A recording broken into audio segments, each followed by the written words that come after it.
Little did I know that I was even going to go to college.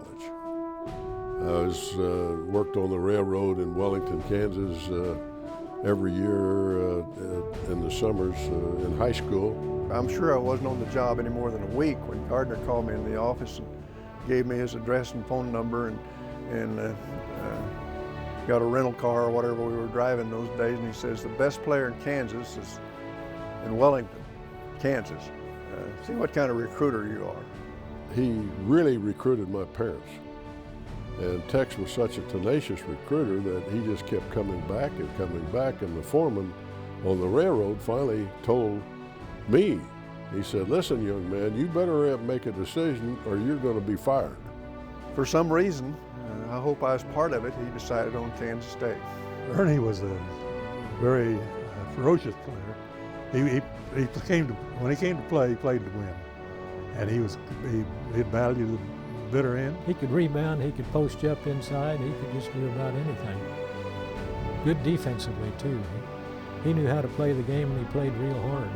Ernie Barrett would do whatever was needed to win, and he could do a lot of things very, very well. Defend, rebound, if you wanted him to score, he'd score. Barrett on a lesser team would have been a superstar, probably statistically, but he was playing on these teams that were just loaded with talent. That team 50-51 that Ernie played on, Ernie and Jim Iverson and Bob Rousey and Lou Hitch and Jack Stone and Eddie Head, I tell you, that's one of the best basketball teams anybody could coach. He was a leader. He expected everybody else to do their part, and he got everybody's attention to do what they're supposed to do, and everybody really did. One of the most competitive people I personally have ever been around. And on the basketball court, he really got with it. Ernie was very, very tough and very skilled. Ernie could shoot the lights out of the basket. And around under the hoop, he's strong as an ox. And of course, when you started pushing back and you started gaining ground, then you knew you had arrived. But Ernie was a very, very skilled ball player. If he'd have played in a system of play where the guards were more prevalent as far as scoring was concerned, and he also maybe would have played 4 years, he could have been the leading scorer in the history of Kansas State basketball because he was a great, great shooter. My experience against Ernie for 2 years before the season started made my job easy when I had to guard basically the guys who were considered to be the best scorers on the other teams that we played against, because there wasn't anybody as good as Ernie Barrett. I remember one time out at Tex Winter's basketball camp, I made a big mistake, never forgot, is I blocked one of Ernie Barrett's shots, which is, you never do that. And Ernie was the competitor. He was getting ready to shoot. It was a small court, and I just timed it right, and I went down and lay in the layup, and I felt this giant grunting behind me, and Ernie jumped on top of me like a bear, and he goes, "Rrr," and he popped me down on the floor, and he just, "Don't ever do that again." I said, "Okay, Ernie." He would have been a great head basketball coach, and I think taking teams to the Final Four and NCAA titles.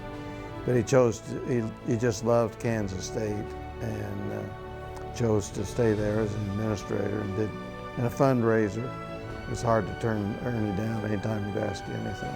You look around modern day Kansas State and where is Ernie Barrett's imprint not felt? I mean, you look at the football stadium, you look at Bramlage Coliseum, all of that was made possible through the efforts of Ernie Barrett. There's a reason why we refer to him as Mr. K-State.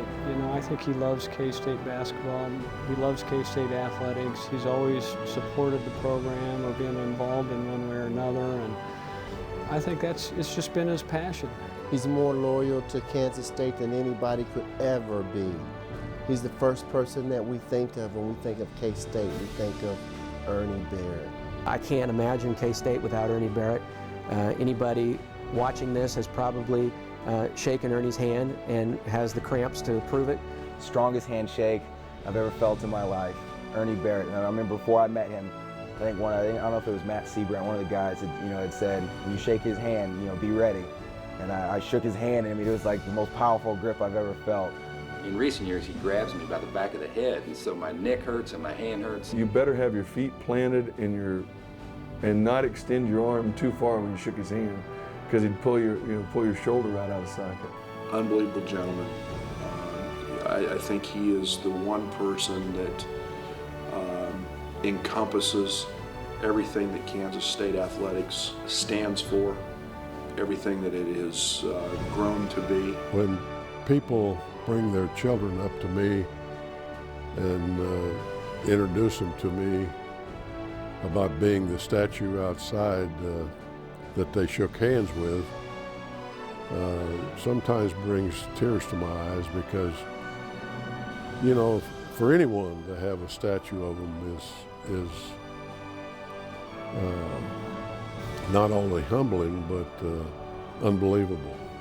To single me out, to have it there is overwhelming.